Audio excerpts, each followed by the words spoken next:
আলহামদুলিল্লাহ। সম্মানিত ভিউয়ার্স, আসসালামু আলাইকুম ওয়া রাহমাতুল্লাহি ওয়া বারাকাতুহু। আমি আল্লাহ পাক রব্বুল আলামিনের একজন নগণ্য গোলাম মাওলানা মাহিদুল ইসলাম। পূর্বের না আপনাদের নিকটে আবার আসলাম বিভিন্ন মাসলা মাসাইল এবং কোরআন এবং হাদিসের বিভিন্ন ইতিহাসকে আপনাদের নিকটে তুলে ধরার জন্য। আজকের আলোচনার বিষয়বস্তু হলো আমরা এলেম নিয়ে আলোচনা করতে যাচ্ছিলাম। এলেমটা এত বড় একটা নিয়ামত। আল্লাহ পাক রব্বুল আলামিন হযরত আদম আলাইহিস সালাতু ওয়াস সালামকে সৃষ্টি করার পর সর্বপ্রথম এলেম শিক্ষা দিয়েছেন। সেই ইতিহাসটা কেমন?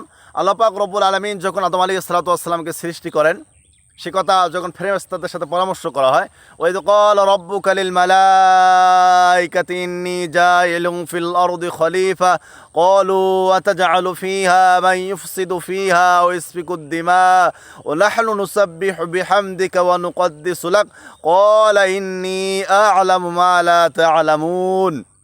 আল্লাহ পাক রব্বুল আলামিন বলেন, স্মরণ করো সেই সময়ের কথা। ওয়াইদ ক্বালা, স্মরণ করতে বলেছেন আল্লাহ পাক রব্বুল আলামিন। কোন সময়ের কথা? আল্লাহ বলেন যে স্মরণ করবে ওই সময়ের কথা যখন আদম আলাইহিস সালাতু ওয়াস সালামকেও সৃষ্টি করা হয়নি, যখন পরামর্শ করা হতেছিল ফেরেশতাদের সাথে। কত পূর্বের ইতিহাস সম্মানিত ভিউয়ার্স। আদম আলাইহিস সালাতু ওয়াস সালামকে যখন আল্লাহ পাক সৃষ্টি করবেন, ফেরেশতাদের সাথে পরামর্শ করলেন। সেই পরামর্শ ওই সময় যে করেছিল সেটাকে আল্লাহ স্মরণ করতে বলতেছেন। সেটা কেমন? আল্লাহ বলেন যে ফেরেশতাদেরকে যখন বলা হলো যে আমি একজন প্রতিনিধিকে সৃষ্টি করতে চাই জমিনে, যে আমি আল্লাহ পাক রব্বুল আলামিনের দেওয়া হুকুম অনুযায়ী আমার জমিনে আমার বিধানকে প্রতিষ্ঠিত করার চেষ্টা করবে। তখন এর জবাবে ফেরেশতারা বলেছিল, ক্বালু আতাজআলু ফিহা মান ইউফসিদু ফিহা। তাহারা বলল, ফেরেশতারা বলল, হে আল্লাহ, হে আমাদের রব, আপনি যে জাতিকে সৃষ্টি করতে যাচ্ছেন, এরা তো দুনিয়াতে যে ফিতনা ফাসাদ সৃষ্টি করবে, এরা তো রক্তপাত ঘটাবে, এরা তো দাঙ্গা হাঙ্গামা করবে, এরা তো দুনিয়ায় লিপ্ত হয়ে যাবে, এরা তো কখনো আপনাকে স্মরণ করবে না। সুতরাং ওয়া নাহনু নুসাব্বিহু বিহামদিকা ওয়া নুকদ্দিসু লাক।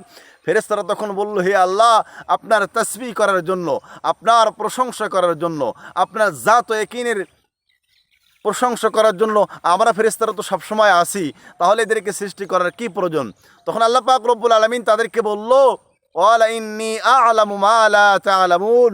আল্লাহ বলেন, নিশ্চয় আমি যা জানি তোমরা তা জানো না। সম্মানিত ভিউয়ার্স, এর পরের আয়াতে আল্লাহ পাক রব্বুল আলামিন ইলমের কথা আলোচনা করতেছেন। কি সেটা? ওয়া আল্লামা আদম আল আসমাআ কুল্লাহা সুম্মা আরাদাহুম আলাল মালাইকাতি ফাকালা আনবিউনি বিআসমাই হাউলাই ইন কুনতুম সাদিকিন। তখন আল্লাহ জাল্লা জালালুহু, আল্লাহ তাবারক ওয়া তাআলা শিক্ষা দিলেন হযরত আদম আলাইহিস সালাতু ওয়াস সালামকে সারা পৃথিবীর দুনিয়াতে যত বৃক্ষ তরুলতা আছে সব জিনিসের নাম। আদম আলাইহিস সালাতু ওয়াস সালামকে আল্লাহ পাক রব্বুল আলামিন বললেন, হে আদম, এই বৃক্ষের নামগুলো ফেরেশতাদেরকে তুমি বলে দাও। যখন আল্লাহ পাক রব্বুল আলামিন যখন তাদেরকে বলল, আল্লাহ রাব্বুল আলামিন হুকুম করার পর আদম আলাইহিস সালাতু ওয়াস সালাম বলে দিলেন।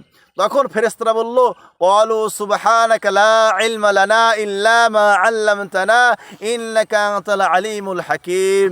তখন ফেরেশতারা বলেছিল, হে আল্লাহ, আপনি মহান পবিত্র, আপনি যা জানেন তা আমরা জানি না, সুতরাং আপনার জানাটাই হলো ঠিক, আপনি যা করতে যাচ্ছেন সেটাই সঠিক, আপনি যা করবেন তারই আপনাকে আল্লাহ পাক রব্বুল আলামিনের প্রশংসা তখন ফেরেশতারা করলেন। এই জন্য সম্মানিত ভিউয়ার্স, এই এলেমের অত্যন্ত ফজিলত রয়েছে। এই জন্য জ্ঞান অর্জন করাটা হলো রাসূল আকরাম সাল্লাল্লাহু আলাইহি ওয়াসাল্লাম বলেন, এই যে এলেম, এই যে জ্ঞান, এটা হলো মুসলিম উম্মার একটি হারানো সম্পদ। যে যতটুকু জ্ঞান অর্জন করবে আল্লাহ পাক রব্বুল আলামিন তার জন্য জান্নাতের রাস্তা তত সহজ করে দেবে। রাসূলুল্লাহ সাল্লাল্লাহু আলাইহি ওয়াসাল্লাম বলেন, কোনো ব্যক্তি যখন এলেম তলব করার জন্য সে বাড়ি থেকে রওনা হয়, সে ঘরে ফিরে আসা পর্যন্ত আল্লাহ পাক রব্বুল আলামিন রাস্তায় সে থেকে যায়, এবং সে যদি আল্লাহকে খুশি করার জন্য এই দ্বীনি এলেম তলব করে, তো এর বিনিময়ে আল্লাহ সুবহানাহু ওয়া তাআলা, আল্লাহ জাল্লা জালালুহু, আল্লাহ তাবারক ওয়া তাআলা তাকে জান্নাতুল ফিরদাউসের মাকাম দান করবে। সম্মানিত ভিউয়ার্স, এই জন্য আমরা যেখানে থাকি, যেভাবেই থাকি, আমরা জ্ঞান অন্বেষণের কাজে সবসময় লিপ্ত থাকবো। বলতে এসেছিলাম আদম আলাইহিস সালাতু ওয়াস সালামকে আল্লাহ রাব্বুল আলামিন আদম আলাইহিস সালাতু ওয়াস সালামকে সৃষ্টি করার পর যে জ্ঞান শিক্ষা দিয়েছিলেন, এই জ্ঞানটাই হলো আমাদের আদি পিতা আদম আলাইহিস সালাতু ওয়াস সালামকে দিয়েছে। সুতরাং সেই জ্ঞান যদি আমাদের থাকে, তাহলে আদম আলাইহিস সালাতু ওয়াস সালাম যেমন আল্লাহ রাব্বুল আলামিনের নৈকট্য লাভ করেছেন, আল্লাহ রাব্বুল আলামিন তাকে নবুয়ত দিয়ে সম্মানিত করেছেন, আমরা হলাম ওয়ারিসে নবী, আমরা হলাম নবীদের ওয়ারিস। সুতরাং আমরাও যদি আল্লাহ পাক রব্বুল আলামিনের এই দেওয়া জ্ঞান অনুযায়ী আমল করি, তাহলে আমরাও আল্লাহ পাক রব্বুল আলামিনের নিকটে সম্মানিত হব, ইজ্জত পাবো, কিয়ামতের দিন আল্লাহ রব্বুল আলমিন আমাদেরকে নাজাত দেবে। সম্মানিত ভিউয়ার্স, যে কথা আলোচনা করা হলো, আল্লাহ পাক রব্বুল আলমিন যেন আমাদেরকে এই কথাগুলো অনুযায়ী আমল করার তৌফিক দান করে এবং জ্ঞান অর্জন করার তৌফিক দান করে। ওমা আলাইনা ইল্লাল বালাগ।